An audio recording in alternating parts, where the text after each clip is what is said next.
So this is my bird hide down by the river, and I'm kind of half designing it as I go along, but I'm working off a sketch, a concept idea, and it's fairly organic because the precise dimensions, it's just really hard to kind of estimate until you're actually on the job and you can weigh it up as you go along. And a very good guiding light is my friend the oak tree right next door. That's been growing for probably around 100 years. I'm not expecting my bird hide to last that long, but it would be nice to think it would see me out. It's going to be raised up on stilts. I've got a novel jointing system that relies on short lengths of studded bolt that locates the poles, and it's a bit of an IKEA flat pack job.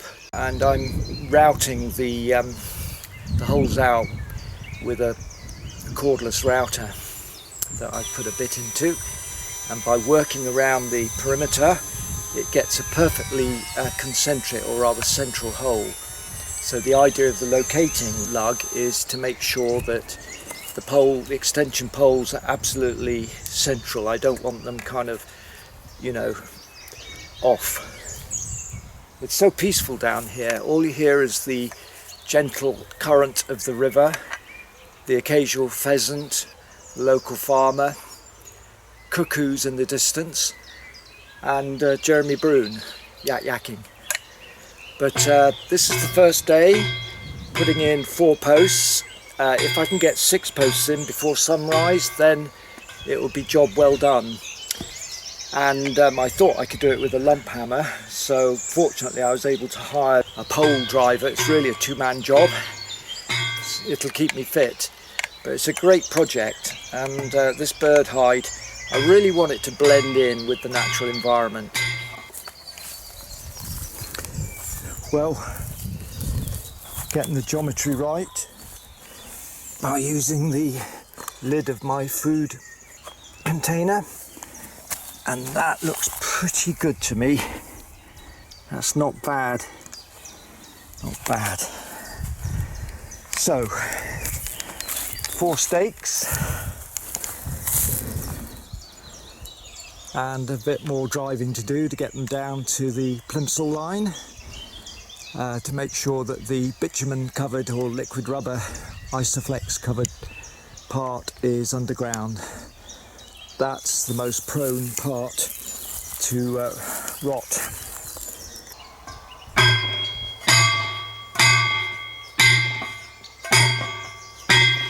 Well, the only indication I've got of what time it is the increase in traffic going by, so it must be rush hour. But you get about half a dozen cars a day. Now look, one of the great benefits of having trained as a cabinet maker, as I did, is that I learned to do woodwork to a tolerance of a fraction of a millimetre. With this, it doesn't actually matter if I'm 5-6 millimetre out, because who's going to come on site with the tape measure? Only my ex-students would think of doing that, because I've seen them at exhibitions peering underneath bits of furniture.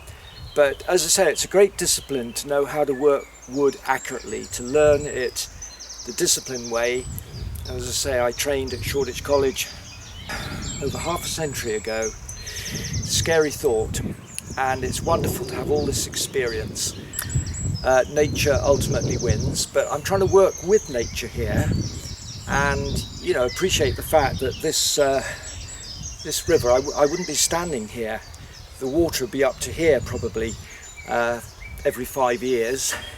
Certainly spills its banks almost every year, and that's why I'm building this on stilts. And who knows, I might have to keep on building it skyward, setting a trend of building for the future. So it's great fun to do the appropriate level of precision. It's horses for courses. I always remember that. If you're making hear that pheasant. If you're making a tomato box, there's no point in doing fancy lap dovetails on it. It's whatever is appropriate. And I just want to make this durable, strong, and aesthetically pleasing. I want it to have a wow factor. And I can only do that if I evolve an idea, a basic idea, as I go along. Because I may change the design by the end of it. That's the fun. It's for me to view the wildlife. It's a fantastic pheasant sanctuary opposite the river here. And we're now spring, April. I've got that to look forward to. So my deadline today was to get either 4 or 6 poles in. I've already got 4 poles in, and I reckon I've got another 2 hours of sunlight. Now, do you know what? When I came to brush the bitumen on, or the liquid rubber on, I guessed, I didn't even measure it, but I guessed that I'd be driving the stake in to about halfway. And I wasn't far wrong, because we're almost touching the bitumen there. And already this post is beginning to be quite sturdy. Okay, well, this middle one I got very slightly out of line. So what I'm doing is I'm deliberately driving it in off vertical, and then I'm going to push it in when I've sunk it in about 4 inches or so. So I can adjust that and get a perfect line here.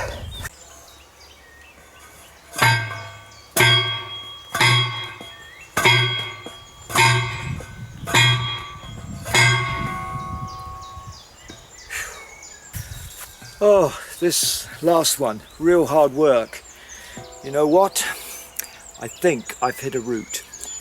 And that was my gamble, because I'm putting it close to the tree and going on the basis that the roots are not that different to the branch layout, I'm guessing.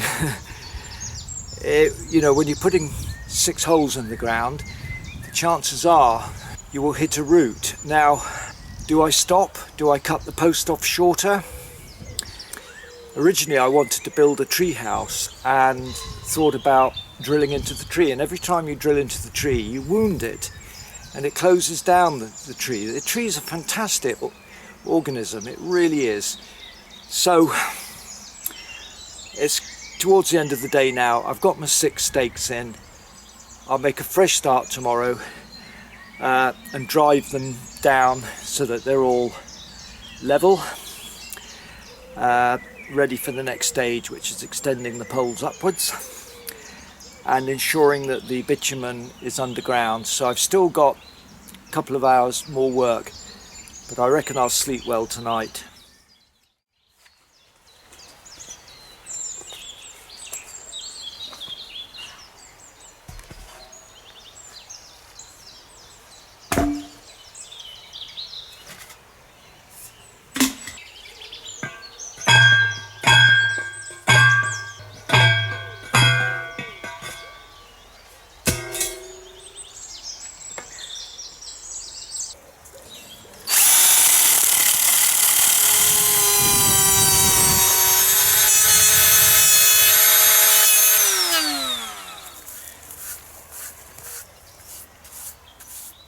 Well, there we are, end of another day's work, couple of days doing this.